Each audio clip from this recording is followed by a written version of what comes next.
కార్యక్రమంలో పాల్గొని అమ్మవారిని పూజించడం జరిగింది। ఈ పూజా కార్యక్రమంలో కేంద్ర మంత్రులు, రాష్ట్ర మంత్రివర్యులు, ఎమ్మెల్యే, ఎంపీ, ప్రజానాయకులు అందరూ కూడా రాజకీయాలకు అతీతంగా అన్ని పార్టీల వారు కూడా ఈ యొక్క అమ్మవారిని దర్శించుకొని పూజలు చేసి అమ్మవారి కృపా కటాక్షానికి వారు పొందారు। రేపు ఉదయం 11 గంటలకు కుమారి స్వర్ణలత గారిచే ఒక రంగ కార్యక్రమం భవిష్యవాణి కార్యక్రమం అంటే మరి రాష్ట్రంలో పాడి పంటలు, వాతావరణం, వర్షాలు, ఆయురారోగ్యాలు, శాంతి భద్రతలు ఇవన్నిటి గురించి కూడా దేవాలయ కమిటీ పక్షాన మరి రంగం పూనకు వచ్చినటువంటి స్వర్ణలత గారికి అడిగి తెలుసుకోవడం, వారి సలహాలు పాటించడం అనేది జరుగుతుంది।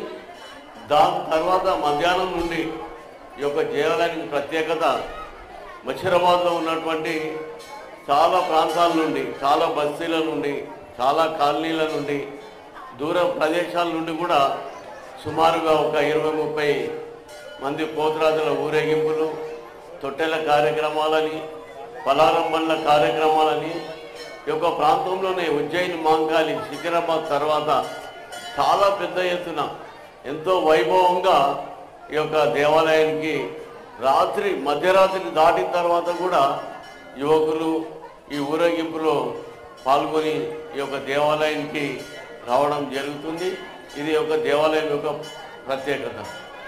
ఈ యొక్క దేవాలయం ముషిరాబాద్లోని అతి ప్రాచీనమైనటువంటి సుమారుగా ఒక 200 సంవత్సరాల క్రితం నుండి కూడా ఈ యొక్క దేవాలయం ఇక్కడ పురాతనమైనటువంటి పల్లెటూరు, ఒక అడవిలో ఉండేటువంటి రీతిలో ఒక మర్రి చెట్టు మధ్యలో అమ్మవారు వెలిసి ఉండేది। దాని తదుపరి ఆ యొక్క మర్రి చెట్టు కూడా మహబూబ్ నగర్లో ఉన్నటువంటి మర్రి చెట్టు తర్వాత అతి ప్రాచీనమైనటువంటి వటవృక్షమైనటువంటి మర్రి చెట్టు కూలిపోయిన తర్వాత ఈ యొక్క దేవాలయం పునర్నిర్మాణం మరి దాతలతోని, స్థానికంగా ఉన్నటువంటి వివిధ సంఘాల సహకారాలతోని, ముఖ్యంగా ధర్మకర్తలు, ఈ యొక్క దేవాలయ కమిటీకి ఒక 15 మంది ధర్మకర్తలు అనేటువంటి వాళ్ళు ఉంటారు। ముఖ్యంగా 3 సంఘాలు, గంగపూజ సంఘం, విజయవిజయ సంఘం, కుమ్మర్ సంఘం, దాని తదుపరి కూడా వివిధ బస్తీలు, అన్ని సొసైటీలు, కాలనీల వారి సహకారంతో ఈ యొక్క దేవాలయం ఇంత పెద్ద ఎత్తున ఈరోజు చూస్తే ఇక్కడ ఉన్నటువంటి కార్యకర్తలు సుమారుగా ఉదయం 6 గంటల నుండి ఇప్పటి వరకు కూడా ఏకదాటిగా మరి భక్తులు అమ్మవారిని దర్శించుకొని సుమారు 4 గంటల వరకు అయితే భక్తులు ఒక 2-3 గంటలు కూడా ఇక్కడ వారు క్యూలో నిలబడడం జరిగిందంటే ఇక్కడ ఉన్నటువంటి స్థానిక ప్రజలకు అమ్మవారి పైన ఉన్నటువంటి నమ్మకం, కోరిన కోరికలు ఇచ్చేటువంటి పోచమ్మ తల్లిగా ఈ యొక్క దేవాలయంలో ఉన్నటువంటి అమ్మగారు వారిని నమ్ముతారు। నిజంగా వాస్తవం కూడా ఈ యొక్క విషయం అనేటువంటి దాన్ని మీరు గమనిస్తూ ఉన్నారు।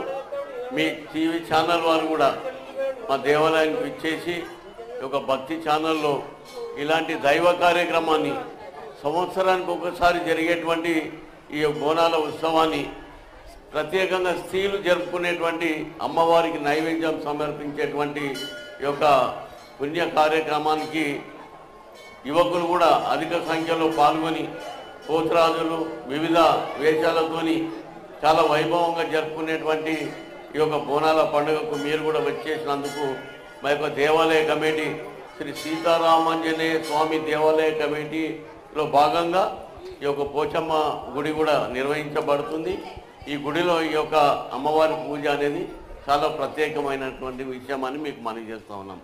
ధన్యవాదాలు। జై మాతాజీ, జై మాతాజీ। ఉదయమున తెల్లవారుజామున అమ్మవారి యొక్క పంచామృతం అభిషేకమైంది, తర్వాత సహస్రనామాలు జరిగింది, తర్వాత కుంకుమార్చన జరిగింది। భక్తులకు ఎటువంటి ఇబ్బందులు జరగకుండా పోలీస్ డిపార్ట్మెంట్ వారు కూడా మా దేవాలయ కమిటీ వాళ్ళు కూడా అందరూ కూడా సహకరించారు, మాకు చాలా సహకరించారు మాకు। ఇట్లు దేవాలయ కమిటీ టెంపుల్ చైర్మన్ లక్ష్మణ్ గారు।